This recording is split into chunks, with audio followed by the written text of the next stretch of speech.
Hello and thank you for joining us. I'm Wilson Stribling. Welcome to another edition of At Issue, where we discuss and debate the issues facing the state of Mississippi and how these issues impact you. We've come to the halfway point of the 2018 legislative session.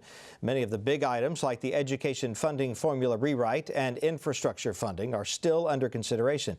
This week, President Donald Trump unveiled a $1.5 trillion national infrastructure plan.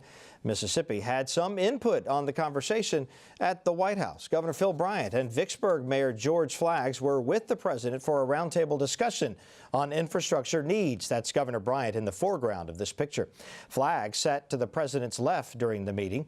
Governor Bryant says the proposal would mean Mississippi's infrastructure would be greatly improved, especially in rural areas.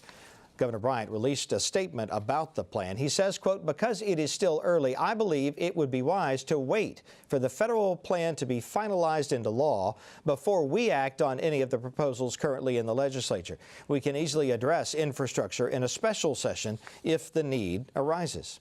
The Senate Transportation Committee chairman disagrees with the governor on waiting to fund roads and bridges. Democrat Willie Simmons of Cleveland says the state can delay no longer. He says the Senate plans to unveil its own infrastructure funding plan next week. MPB's Desiree Frazier spoke with Senator Simmons about it. The infrastructure system as a whole, we need in the state of Mississippi over $3 billion. So it's no way do I think we're going to be able to get close to having $3 billion coming from the federal government. So regardless of what the federal government does, the state of Mississippi has to do something because our local infrastructure and our state infrastructure are falling apart, and we need a lot of money to take care of it. And a few pennies here and there is not going to do that. So even if we get the money from the federal government, I think the Mississippi, we should move forward in the legislative body this year and not kick the can down the road again, but to put some funding in place that will make monies available for both the match and other dollars that we need to take care of our infrastructure. Speaking of kicking the can down the road, the governor has said that he wants to wait and hear the full proposal, the full plan, and see how it's going to play out for states and for the legislature not to do anything. You agree with that? I'm so afraid of Washington. As you well know, Washington has done a fourth extension of the fiscal budget for this year. It takes Washington a long time now to do anything, so we may be 2 years from getting the money out of the infrastructure that the president is proposing. I don't think Mississippi can wait any longer. We have been looking at the system now for 4 years. We fully understand that we need dollars. So again, we can have a system in place that money is going to be available for any match that we need if the federal government makes money available. But we have such a great need in the state of Mississippi. We need some right now money. We need some money yesterday. We have hundreds of bridges that have been closed, many of them by the federal government, and the federal government is not taking care of those bridges. So some of the money that they send down will probably be utilized to open the bridges that the federal government is closed. We can't afford to wait any longer. We need, at this juncture in the legislative body, to make dollars available for our transportation and infrastructure system. We need to come forward with a special funding that's going to be dedicated to infrastructure. And right now, the Lieutenant Governor and the leadership on the Senate side, we are working to come up with a plan, and I think within the next few days, you'll probably see something coming from us that will support that. You will see a plan coming from the Senate, I would say, sometime before the deadline of the Finance Committee and or Appropriation Committee next week. The House passed a list of infrastructure bills earlier in the session. They are currently awaiting action in the Senate. Now to education. We heard much opposition this week to the proposal to change the way public school districts are funded. House Bill 957 calls for overhauling the Mississippi Adequate Education Program funding formula.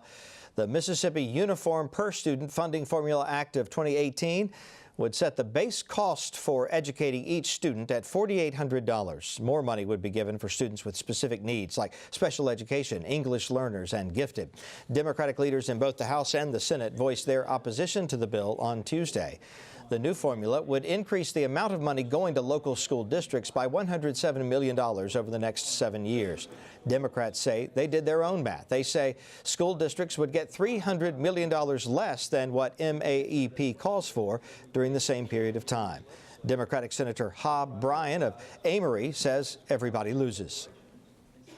If you remember, this undertaking took place almost a year and a half ago. My understanding is there has been one meeting, which was held in this room in January of 2017, about a proposal that the New Jersey organization Ed Bill had produced. Then, because there weren't the votes to do anything in the 2017 session, instead of taking the calendar year 2017 to do anything in public, the proponents of this retreated into their secret rooms. The bill was introduced on Thursday. They had a 1-hour committee meeting, took it up on the floor of the House, and that's been the total public debate on this. There's simply no way anybody can understand what's going on with this secret process, with everything being thrown together so quickly, and frankly, members of the House being encouraged, shall we say, to vote for the bill. So the prudent thing at this point is for the proponents of the bill just to stop where they are. You know, the bill was referred to the Senate back in January. The bill still hasn't been referred to a committee in the Senate. Nobody knows any more about this than we did when the House passed the bill. And the only public information that's put out about it has been this public information that we've been able to put together today. So the prudent thing to do is to stop the madness, stop trying to pass something that nobody understands, and let's start all over again with an open process. Let's look at the existing formula. Let's look at what the problems are with it, if any, and let's look at this proposal that's come from New Jersey. Let's look at the speaker's version of the New Jersey proposal and try to make sense of what we're doing, and for Pete's sake, understand what we're doing before we pass the legislation. A spokesperson for Lieutenant Governor Tate Reeves tells At Issue the bill will be reviewed in accordance with legislative deadlines. Republicans say MAEP is unrealistic, confusing, and outdated. We spoke with Senate Education Committee Chairman Gray Tollison, a Republican from Oxford, about the bill. The bill's out there for the public to view. It's passed the House. It's available to anybody that wants to review it. And this report kind of gives you a breakdown. I mean, there may be an issue about how the money affects different districts, but I think the House has put those numbers out to members, and that is something forthcoming in the Senate. The reason that you didn't have anything last year because we couldn't settle on a number, and we didn't want to get competing numbers out there. But I think that's pretty much been settled. And the main thing is, we have a proposal for a new funding formula that's student weighted, not as the old formula was based on different components, that how much was spent in the past. And all it did was incentivize more spending. It was no incentivization, any reason to incentivize cost efficiency. And what this report, Ed Bill took and looked at what other states are doing, how they're being innovated in doing a student weighted formula. There's some good things in this bill. It is a vehicle, changing the vehicle. I understand that there's a separate issue about funding and where you go. Is $4,800 the right number for base student costs? I get that, but at this point, I want to try to switch vehicles because MAP's run its course. It's time for us to adopt a new formula that's more transparent, more simplistic, and easier to be predictable in how much money schools are getting going forward. The Children's Defense Fund is against changing the school funding formula. It favors fully funding the current formula. We spoke with Regional Director Olita Fitzgerald about the bill. She wants Republican leadership to hear her message. Well, MAEP wasn't fully funded, but it did lay out a funding strategy that kept up with inflation, that if, it was something that we needed to look forward to. Our concern is that doing away with that formula does away with any standard that we could use for quality education. It appears to us out in the advocate and in the community at large that there are basically two people running the Capitol, and that is the Lieutenant Governor and the Speaker of the House. And everybody else is falling in line, even when they disagree with the leadership. They are falling in line. So if they're wielding that kind of power, and if Governor Reeves is talking about being the leader of this state, what is he going to lead us to? We are very concerned about what his vision is. So in 2018, we all ought to be talking about how to make Mississippi great, how to make Mississippi's economy swing. How do we get on par with Alabama, and the other southern states around us? We're not growing jobs to the rate where we see economic growth in these other states. So why do we keep digging this hole? So we are trying to get a message to him because he has presented himself out there as wanting to lead the state. And it is our hope that he'll lead it upward and not backwards. We spoke with the House Education Committee Chairman about the bill. Richard Bennett is a Republican from Long Beach. This is a fair formula to everyone. This is fair across the board. This has the kids' best interest. This is based on students, not teachers. That's why, and the needs of each student. I'm telling you, I would not be a part of this if I didn't believe this is a good formula. There's a lot of things out there that people want to do right now that I just don't agree with. But the formula, I truly believe, I bleed public education. I'm telling you, this is a good formula. People don't like change. I think that they will buy into this down the road. I really believe they will. I think, and of course it's easy for me, our superintendents on the coast, the ones that I represent, my principals and all, they're for it. I understand the areas, the representatives who have areas where their constituents or their superintendents may not be for this, but I do believe they will buy into it. Give it a chance, and I think they will buy into it. Education is one of many issues the NAACP says are impacting people of color in Mississippi. The group spoke out on a number of topics during a press conference at the Capitol on Tuesday. State Executive Director Bryce Wiggins says the association's work for freedom continues. Freedom still has not come yet to many Mississippi residents here in this state.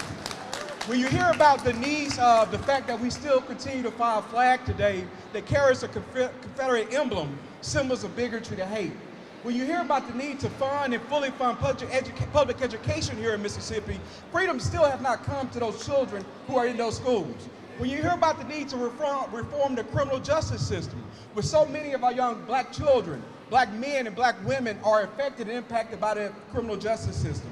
When you hear about the need to continue to work for economic opportunity, not only in terms of employment, but economic development in communities that are majority black, freedom still has not fully come to those communities.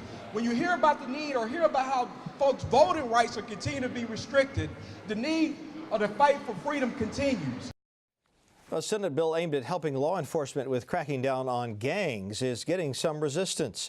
The Mississippi Legislative Black Caucus held a hearing on Senate Bill 2868. It's designed to allow law enforcement more latitude to identify and suppress gang activity, as well as toughen penalties for gang members. But some say the bill imposes on civil liberties and would unfairly target minorities. The gang problem, as identified, is largely overstated by law enforcement officials and the media. Contrary to media reports, law enforcement estimates of gang populations have fallen in the last 10 years. Law enforcement measures of gang activity have not been linked to trends in crime data. 2868 would especially have harmful effects to juveniles who are alleged to be gang members, and it is very simply anti-children. Defendants as young as 13 years of age who are implicated in alleged gang cases would be tried in adult court and never eligible for parole. Compared to youth imprisoned in juvenile facilities, youth in adult facilities are 8 times as likely to commit suicide, 5 times as likely to be sexually assaulted, 2 times as likely to be assaulted by staff, and 50% more likely to be attacked with a weapon. Anti-gang efforts are wrongly targeting minority children. It's a common sense approach to addressing this problem that has been requested by law enforcement, and people want to play politics with it. And honestly, and when I say playing politics, last year the Senate took up the bill that the black Democrat representative passed it to. She was on the floor of the House speaking about how the gangs are a problem and we need to do something about the gangs. We did it. and they killed the bill on the last day of the session when the Senate sent it over to them with her bill in it. So it's about there is an element that wants to play politics with this issue when there are kids and there are law enforcement dealing with this on a daily basis. Republican Senator Bryce Wiggins of Pascagoula there is the author of the anti-gang bill. The Senate voted along party lines to pass it, and it's now in the House. The House version of the bill died earlier in the session. Well, the push continues by the medical community to raise the tobacco tax. Doctors and medical students in Mississippi voiced their support for the idea at the Capitol on Wednesday. The Mississippi State Medical Association says adding $1.50 to the price of cigarettes and other tobacco products would discourage some people from smoking and save $1 billion in associated medical costs. It's estimated a tobacco tax increase could bring in $200 million to the state annually. There are bills still alive on this in the House and the Senate. Let's now get straight to the point with views from both sides of the aisle. Austin Barber is a Republican national strategist. He's the founding partner of the Clearwater Group. Brandon Jones is a Democrat. He's an attorney with the Beria Jones law firm and is a former member of the House. Brandon, Austin, good to have you both with us again. Let's start with infrastructure. Should we wait? Should we do something now? Should we hold a special session? What's the best approach, Austin, for Mississippi? Well, we've said this 100 times. This is one of the two most important issues this legislative session, and I know they're going to get something done. But I have to tell you, I'm sort of changing my tune as to how they should do it and when they should do it. Obviously, the president, we talked about this earlier in the show, the president had a major press conference this week where he said, here's my infrastructure plan, $200 billion that he wants Congress to fund, that he is hopeful will turn into $1.5 trillion. I'm not sure I totally agree with the math there, but I applaud his commitment to trying to fix infrastructure. There are a lot of details that are in, obviously hundreds of pages of notes and details about his bill or about his plan. And I think that the legislature's got to take their time. They got to understand exactly what the president wants to do, and can he get Congress to go along with him so that we can know what kind of impact will that have on Mississippi and our infrastructure needs, Brandon? Before we even get to what the plan may or may not be in Mississippi, I think you have to talk a little bit about Governor Bryant looking some reporter in the face and saying, let's just trust D.C. on this and see what they come up with. Governor Bryant was one of the most vociferous, outspoken opponents of the prior president and didn't trust the Senate or Congress to do anything in Washington. And so now all of a sudden he thinks they're going to magically come fully produced with a transportation plan. A little bit of politics going on in that. And as Senator Simmons said, this is a Congress that has already extended our national budget 4 times in this year. And so the idea that they're going to somehow magically get their act together and send something that's going to lift all boats in Mississippi, I think is unlikely. Having said all that, though, I don't think that it necessarily matters. Too much, because if Mississippi were to go forward with a proposal, it would in all likelihood not be enacted or either partially or fully by the end of this calendar year. So they could still work on something. I commend Senator Simmons. I'm glad the Senate's working on something. I think that's a good idea. You can always incorporate federal law into whatever we've done here in the state. And of course, we will have to abide by federal law no matter what we roll out. So I don't think there's any harm in getting going. And Austin, as you and I have talked about, this has been a slow rolling process. We just have not been up to this challenge. And to now say, let's wait and see what they do, I think not only is it disingenuous, I think it's also just not likely. Well, I don't agree that they haven't been up to the challenge. I do agree that it's been slow, but I think it's been slow by design. This legislative session, we've always said from the beginning, they got to tackle this issue. And for folks that are watching at home, this is really important. This paves your roads, this rebuilds the bridges, waterway issues, ports, all those things that matter. We're not worried about building, light rail and Amtrak and those types of things, but roads and bridges and waterways matter to Mississippi, and they certainly matter to the leadership here in Mississippi, to Tate Reeves, to Philip Gunn, and to the governor.